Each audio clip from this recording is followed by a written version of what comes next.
Intersection Magazine Podcast.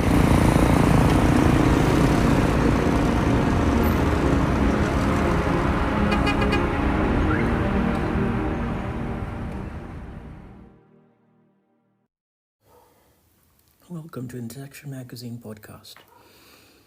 So for this episode, I'm interested in a subject that is dear to me.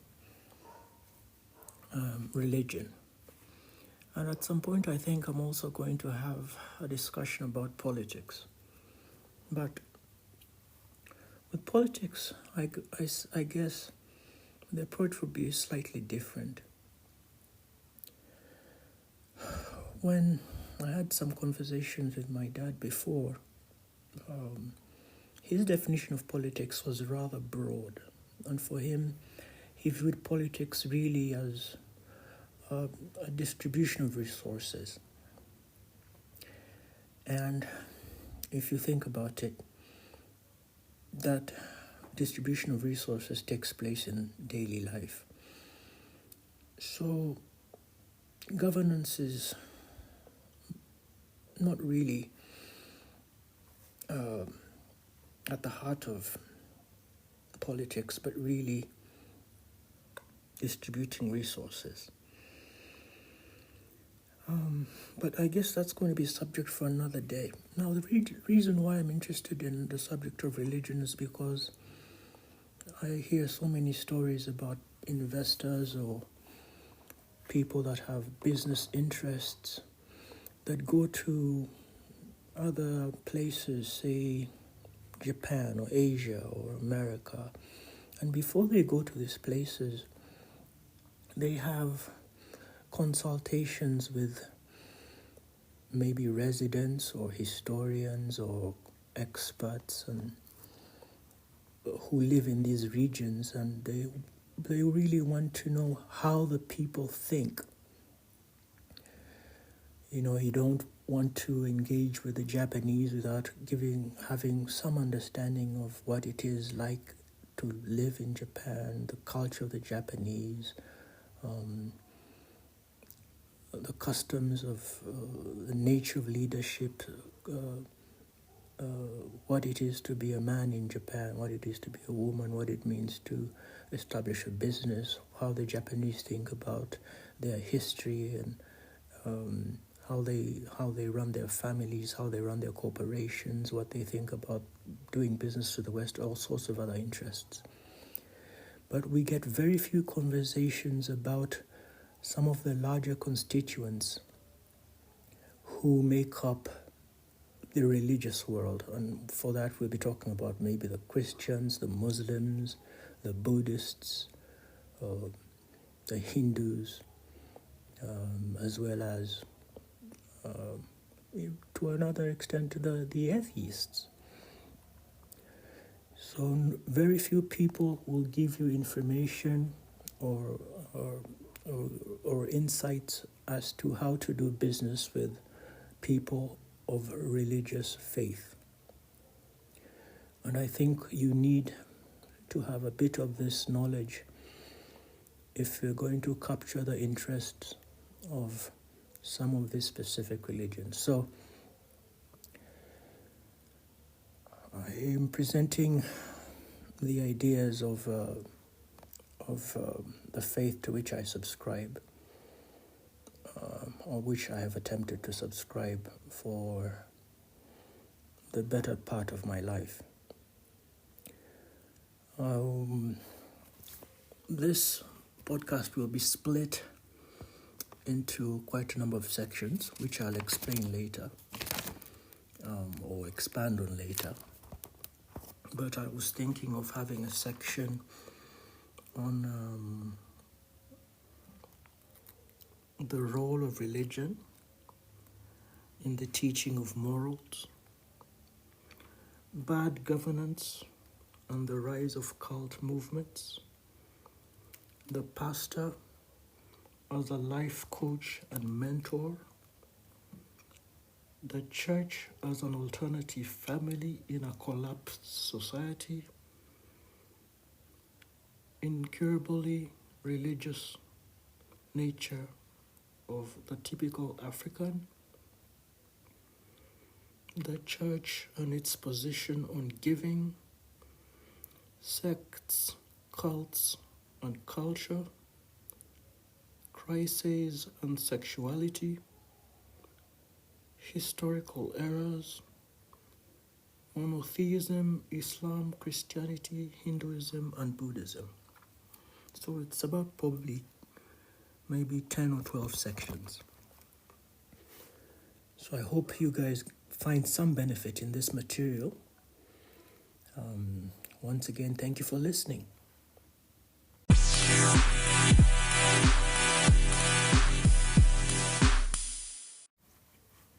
So those of you who've been listening to the podcast for a while know that we did an episode in which we talked about Silicon Valley Bank, and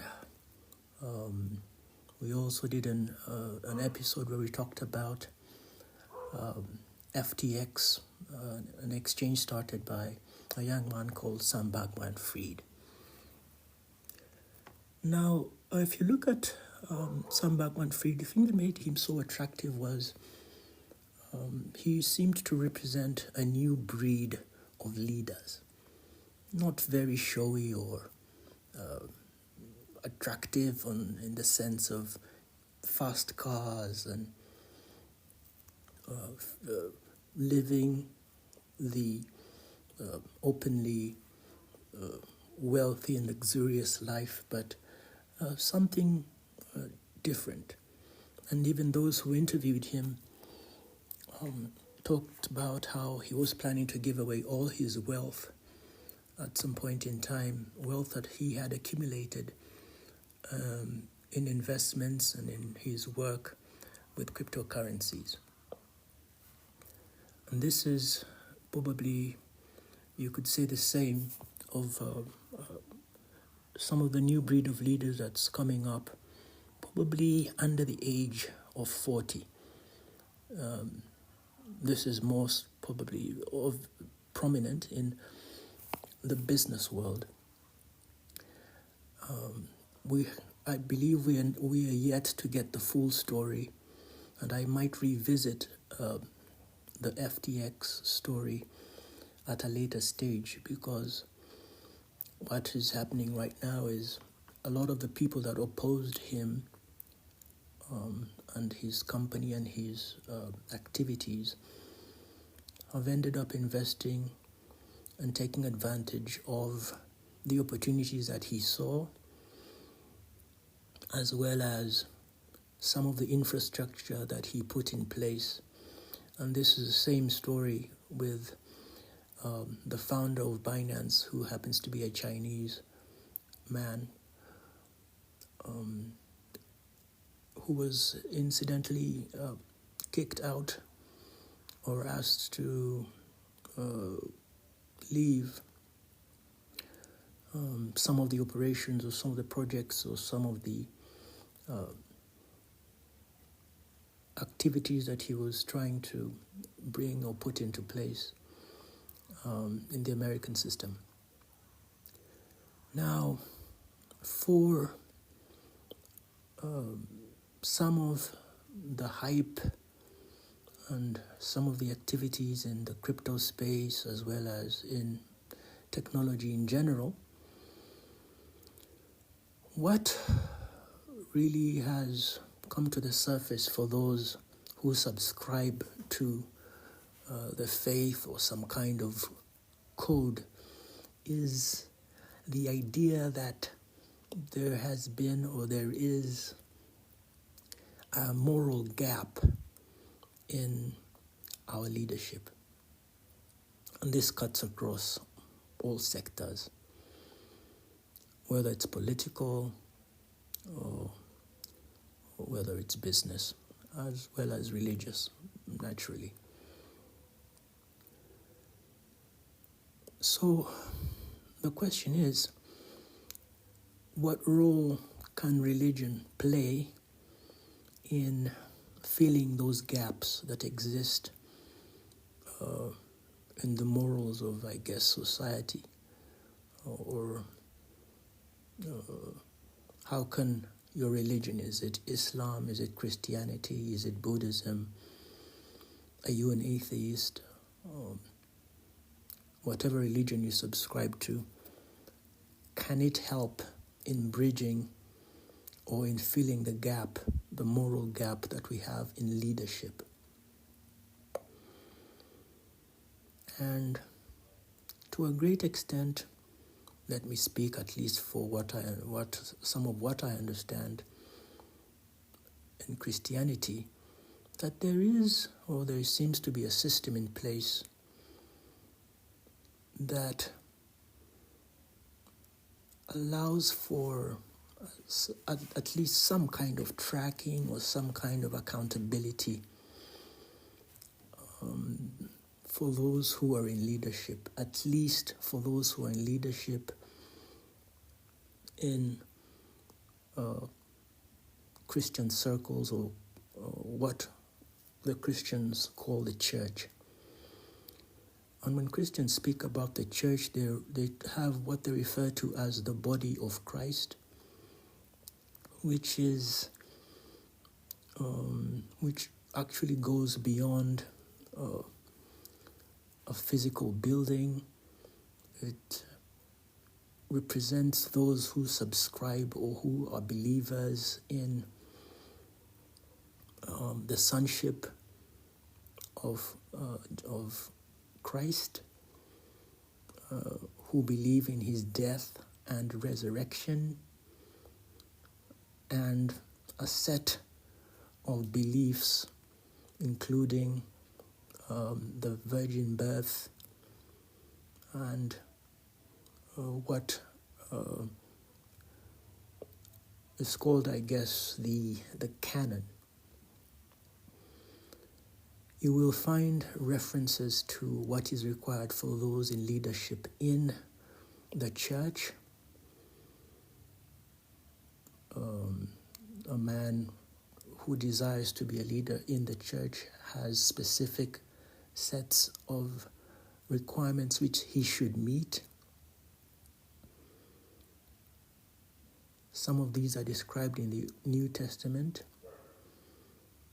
The Old Testament seems to be a little bit more liberal or forgiving in terms of the role that kings, priests, and then everybody else had, at least for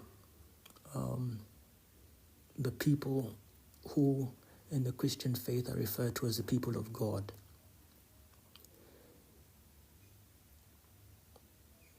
So those are really some of the questions that I think I put to you, or some ideas that I put to you in your discussions about morals and leadership, for those who choose to get into the business world and for those who choose to be part of what Christians call the secular world, whether that's education, whether that's politics, and everything else. Now, the second part is, there is, at least I've noticed this, and you can find links about this if you want, if you look at some parts of history. I found that there is a connection between bad governance and cult movements. And your definition of cult may be different, but generally it's a group that creates a set of beliefs that's independent of the mainstream. Now that may be beneficial because sometimes these kinds of changes need to be made, and historians, or at least church historians, will make reference to some of the changes that took place in the church through the Lutherans and Martin Luther.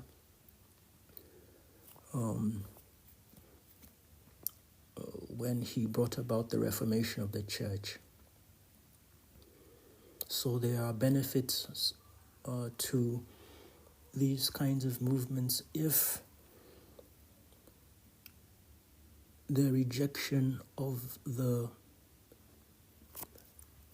bigger movement causes significant enough changes that can affect the thinking, especially if these small movements realize that there's been an error in the general direction or the general pursuit of the goal. Now, the third part I wanted to talk about was the reference or the idea of a pastor as a life coach and a mentor. This, I think, is my observation, having been here in Uganda for about 15 years. When you observe the role that the pastors play here, they are almost like parents. They have to tell you how to act when you visit the embassy. They tell you how they became relatively wealthy. They tell you or they mentor you through the process of finding a spouse or a wife or a partner. They tell you or they point you towards what you need to do in terms of education, if they're open enough to that system of education. They guide you when you need to purchase a new car or when you need to be content with the car that you have. And perhaps I think one of the most controversial leaders we've had in the recent times has been a church in a place called Kawala, because he came in with a different style of leadership. He would sit on his throne-like chair in front of the congregation, and he would ask his congregants, what will you not forget when you die or before you die? And in the language I speak, it says, Chichi Cholifa Tewela Bidde. And you'd have long lines of his congregants talk about the things that they'd been through, whether it was a relationship in a large family with a stepmother, or a parent, or an uncle, or a teacher, or life in the slums. And he would literally do counseling live on television with these people, and you'd hear all sorts of interesting and sad stories. Some people would cry, others he would comfort. And even if he was attacked from all sorts of directions because of some of what he taught, you could see he was fulfilling a much needed role in the lives of his congregants. So the pastor in Uganda is really a life coach and mentor. Some, of course, take that to the extreme and decide who he will marry and get into the lives of their congregants. But they have a role to play.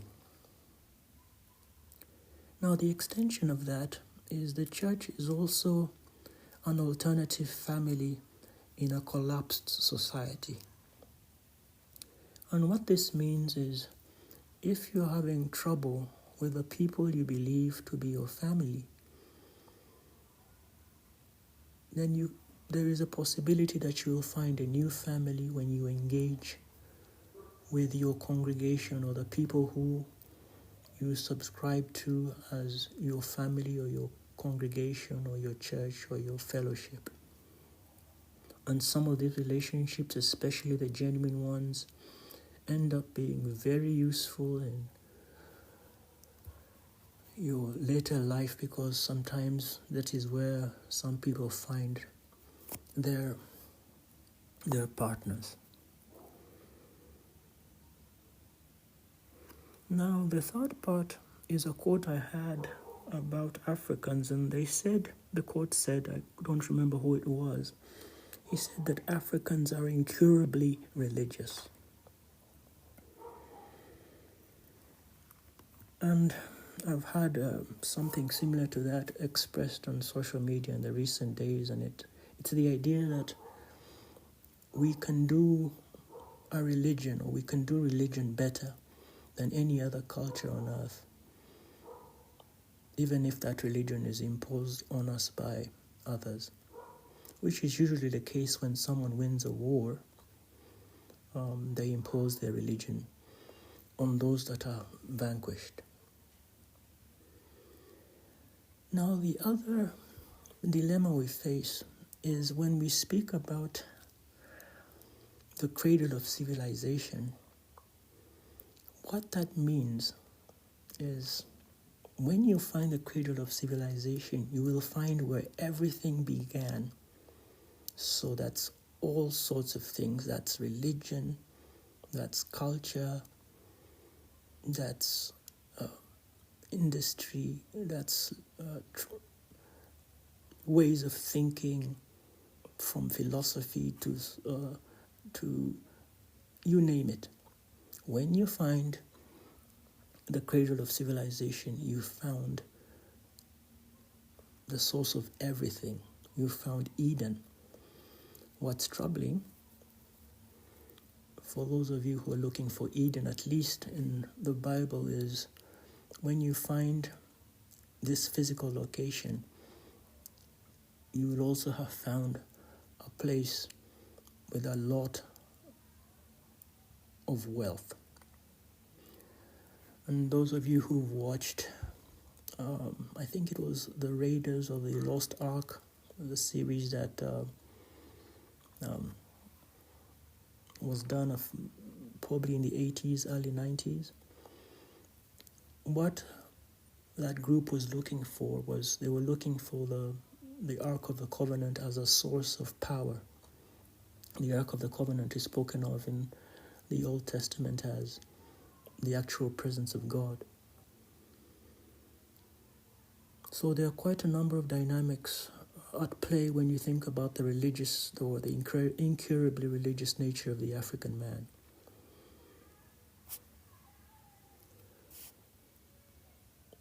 The next idea I wish to discuss is the church and its position on giving.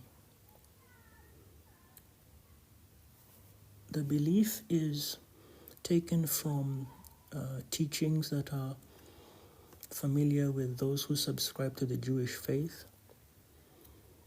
although some of those parts are not practiced to the present day.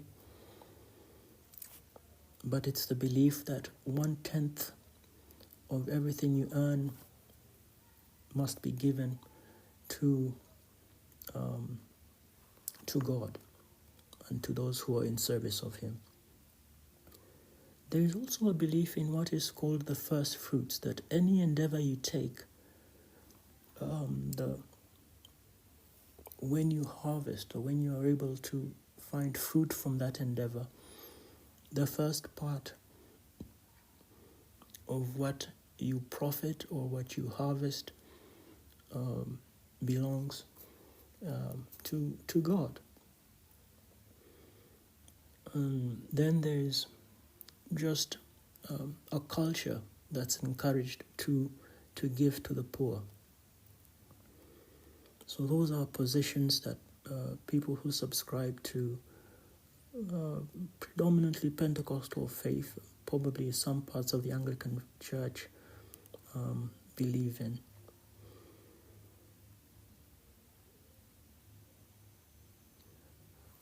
The other idea that's really prominent has to do with sexuality. And a lot of our political debate in the current age is centered around the LGBTQ question. LGBTQ meaning lesbians, bisexuals, gays, and queers. Now, the challenge that many of the faith or many Christians face is we have difficulty harmonizing the beliefs, the strong beliefs of the Old Testament God and the manner in which he dealt with the historical city of Sodom and Gomorrah, with our New Testament challenges or ideas or reflections of a loving, graceful, forgiving God and the message of his Son. If you read the book of Romans, you will find some pretty stern words from the writer of the book of Romans, who we believe to be Paul.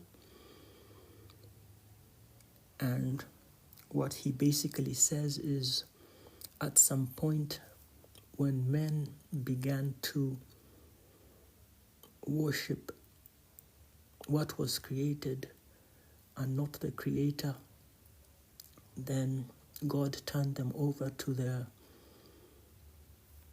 evil desires. Now, if you read the teachings of Jesus, you will find that he makes quite a lot of reference to kingdoms. And in his conversations with his disciples, there are times when he spoke in parables or stories that needed to be explained, and there are times when he spoke openly. But one part that I think some of us have ignored is a part where he speaks about eunuchs. And eunuchs are people who, in service of their king, would, I suppose, castrate themselves in order not to bring a threat to their king or his queen. So I suggest that you look into that subject for a better understanding on what it means for someone to deny themselves access to sexual pleasure for the sake of serving a kingdom or a king. Now, I also highly recommend that you read or that you listen to the works of Dr. Miles Monroe, because his insights into what it means to have a kingdom are so important and have been ignored. He speaks about how a kingdom or how a king has a domain which he runs, and how he is responsible for all his subjects, for providing for his subjects, and how the role of those who are in the military, they play in the kingdom. He speaks about the authority of the king. He speaks about the leadership structures in a kingdom. And naturally also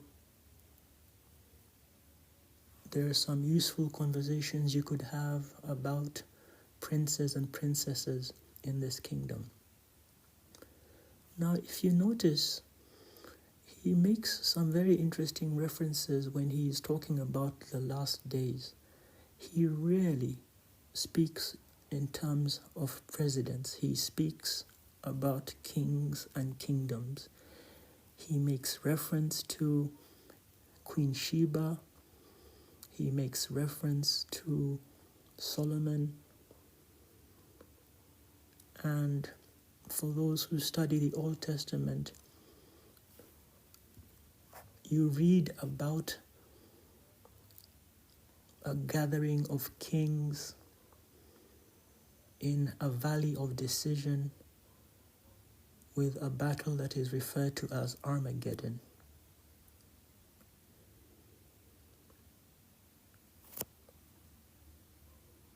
So, in this subject of sexuality, I suppose you would benefit if you think about the bigger implications of having people in your service that deliberately choose not to express their rightful right or their position or use of their sexuality.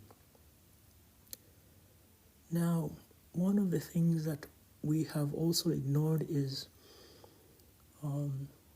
people who are born with both organs, which is really common in places like India.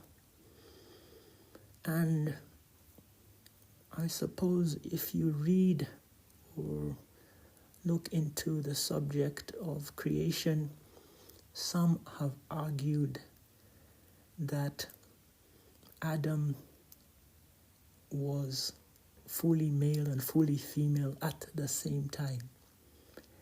And the creation of Eve was just the separation of what was once a fully male-female form.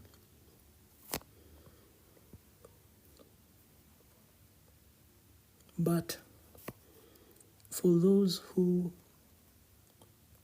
struggle with the idea of reconciling the Old Testament God and the New Testament expression of God through His Son,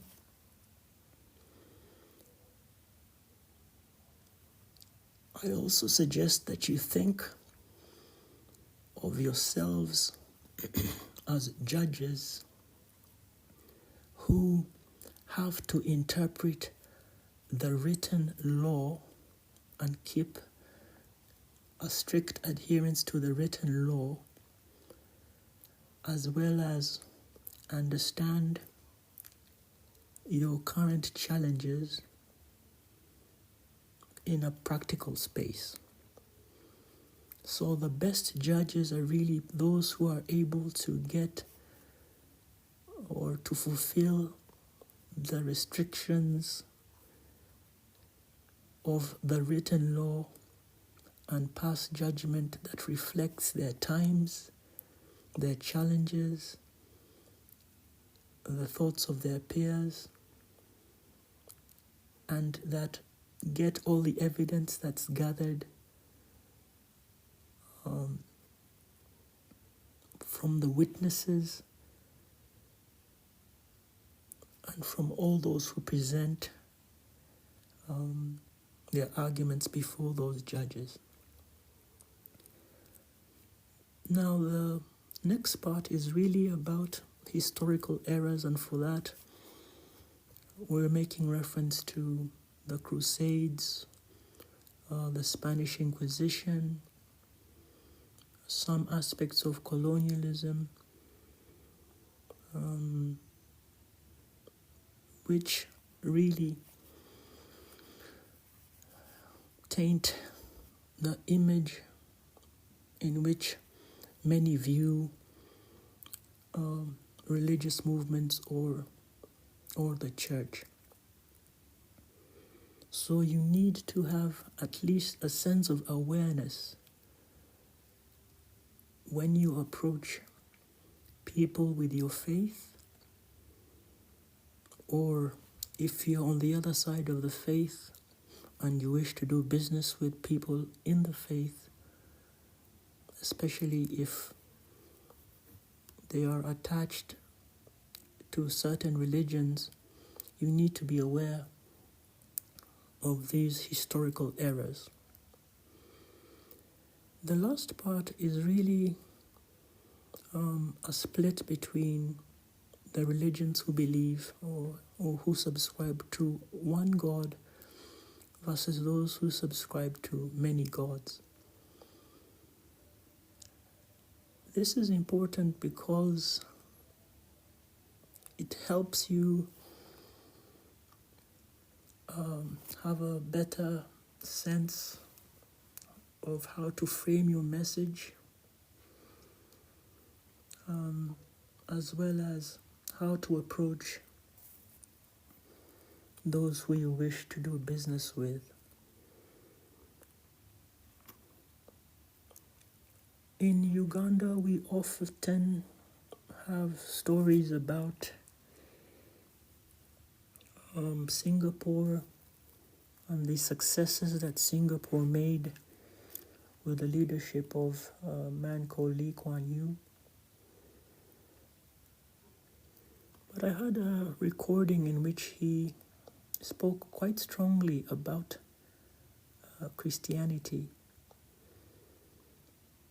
And I suppose he felt that sometimes the faiths that speak of themselves as the only true path to God can be threatening to Eastern cultures, which think slightly differently.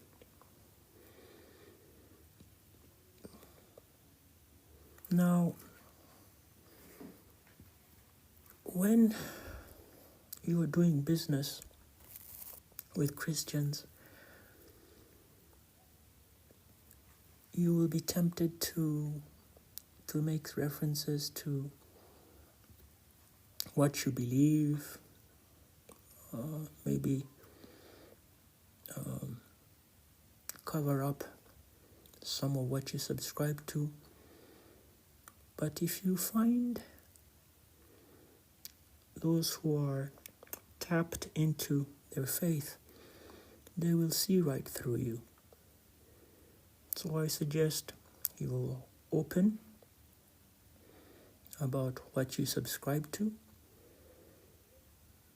and if possible, offer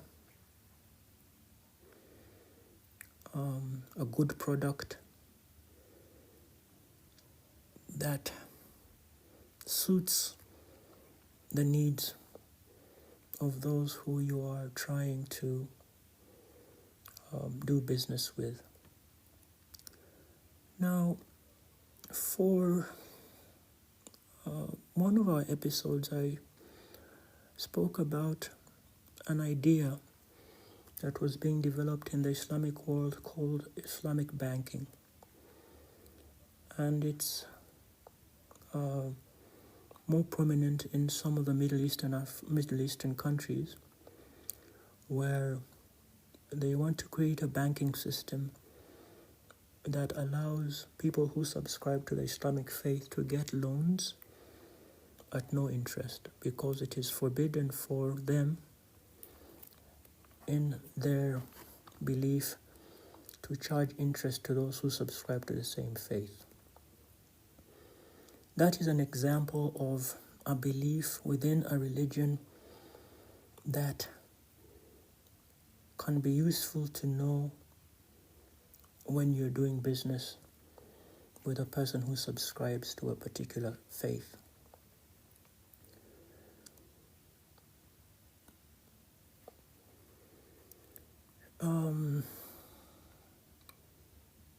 Other intricacies around faith or belief you can explore by creating as much engagement with those who believe different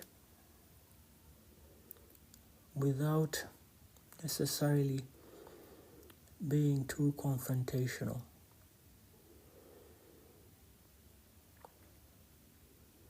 I hope that you have benefited from some of the ideas that I have shared. Instead of splitting this into the 12 or so constituent parts, I decided to just have it all as one. And hopefully, when you listen to it, you will be able to navigate and make sense of all of it. Thank you for listening, and thank you for subscribing.